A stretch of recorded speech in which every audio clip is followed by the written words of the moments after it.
nome é Felipe Soares, seja bem-vindo ao canal da Options Research. O assunto do vídeo de hoje é a obra do Daniel Kahneman. A gente completa um ano de falecimento do Daniel Kahneman, que é um pesquisador super famoso, influente, é um ganhador do Prêmio Nobel de Economia. E a gente escolheu falar do Daniel Kahneman hoje porque foi divulgado recentemente no Wall Street Journal um artigo falando exatamente sobre o falecimento do Daniel Kahneman. Ele que aparentemente teria escolhido a data e o lugar para tirar sua própria vida através de um procedimento assistido que foi feito na Suíça, né? Então ele teria feito deliberadamente essa atitude, o que foi bastante polêmico, né? E com isso foi discutido no meio acadêmico. Pessoal, só um minutinho antes da gente dar continuidade a esse vídeo, eu peço a vocês que curtam o vídeo e compartilhem com algum amigo que possa vir a gostar desse conteúdo. O Daniel Kahneman ficou famoso por ir contra uma ideia que estava extremamente consolidada na economia clássica, né? A gente tem aí mais de uma centena de anos de economia clássica em que a ideia do homem racional, o agente econômico racional, o homo economicus, estava perfeitamente consolidado, em especial na microeconomia, no campo da microeconomia que a gente tem no campo acadêmico. Esse homem racional seria um modelo para um comportamento de uma pessoa que, ao comprar bens ou serviços, tomaria uma decisão exata, levando em consideração o preço do bem e o benefício exato que esse bem vai trazer para ele como consumidor. Então, a gente hoje tem uma consciência perfeita de que essa não é a realidade, que as pessoas tomam decisões de compra, tomam decisões de consumo e até mesmo de investimento, levando muito em consideração as suas emoções, né? É aparentemente inevitável você tomar uma decisão econômica levando as suas emoções em consideração, mas na altura essa não era o pensamento dominante e o Daniel Kahneman foi decisivo para estabelecer esse racional na economia. A obra mais famosa do Daniel Kahneman é um livro que se chama Pensando Rápido e Devagar, em que ele consolida o modelo de funcionamento mental que ele tem, que separa a mente em dois sistemas, o sistema 1 e o sistema 2. O sistema 1 seria o sistema que toma decisões rápidas, é o sistema que é responsável pelas decisões instintivas. Ele é muito facilmente acionado e ele tende a dominar as nossas decisões ao longo do dia a dia. Já o sistema 2 é o sistema que é deliberado. Ele é a nossa parte mais racional, é a parte que pensa, é a parte que toma em consideração fatores sofisticados nas escolhas que a gente toma no dia a dia.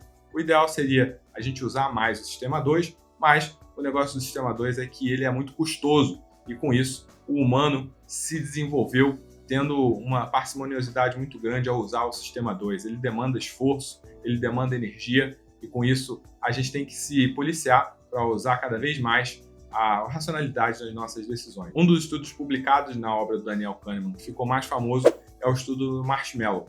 Ele foi feito na década de 70, em que o pesquisador selecionou algumas crianças entre 6 e 9 anos e colocou elas numa sala e fez a seguinte proposição para elas. O pesquisador deu um marshmallow para essas crianças e ofereceu um segundo marshmallow daqui a 15 minutos, com a condição de que essas crianças não comessem esse primeiro marshmallow que ficaria na frente delas. Isso foi uma oferta para testar o nível de autocontrole dessas crianças. Posteriormente, o pesquisador buscou essas crianças, que na altura já eram adultos, né, e veio a constatar que as crianças que de fato esperaram pelo segundo marshmallow e tiveram a disciplina e a parcimoniosidade para levar 2 marshmallows para casa, o autocontrole de esperar os 15 minutos, essas crianças não só tiveram desempenho acadêmico superior às outras, como também tiveram desempenho nos esportes superior e, inclusive, um menor índice de dependência química no futuro, constatando que o autocontrole está intimamente ligado à performance da lógica e à performance cognitiva no ser humano.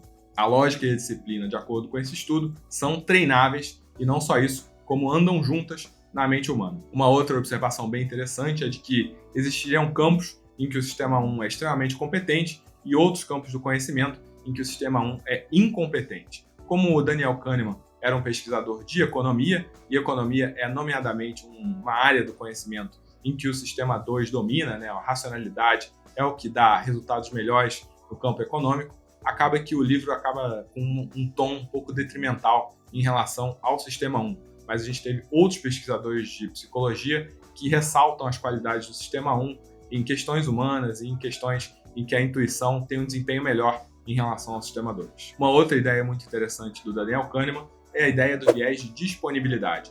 Ele começa argumentando sobre a dificuldade do ser humano de lidar com números muito grandes e números muito pequenos. Então, dando um exemplo para vocês, É fácil de entender quando eu argumento aqui sobre a possibilidade de 1/6 de que um evento aconteça, mas se eu te falar que existe uma possibilidade de 1 em 1 milhão, ou de 1 em 1 bilhão, ou de 1 em 1 trilhão, esses números não fazem muita diferença na nossa cabeça, né? A nossa cabeça é insensível à magnitude, especialmente quando a gente está falando de números muito grandes e muito pequenos. E isso efetivamente se traduz no nosso entendimento de probabilidades. E é agora que eu vou falar sobre o viés da disponibilidade. E uma observação muito interessante que evidencia esse viés de disponibilidade é o 11 de setembro, né? No ataque que a gente teve às Torres Gêmeas nos Estados Unidos, no dia 11 de setembro de 2001, o que foi consolidado ali foi um medo muito grande, né? Um receio muito grande das pessoas de fazerem viagens de avião. A demanda por viagens de avião caiu bastante e a demanda por viagem de carro subiu bastante. As pessoas estavam estimando uma probabilidade alta para acidente de avião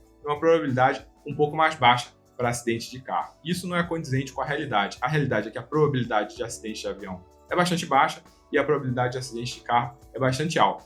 A consequência disso foi um aumento na mortalidade nos Estados Unidos decorrente de acidente de carro, que poderia ser facilmente evitado caso não ocorresse o viés de disponibilidade e as pessoas fossem perfeitamente racionais. Uma outra observação interessante do Kahneman nesse livro é de que a dor de uma perda seria desproporcionalmente maior do que o prazer que você tem com um ganho.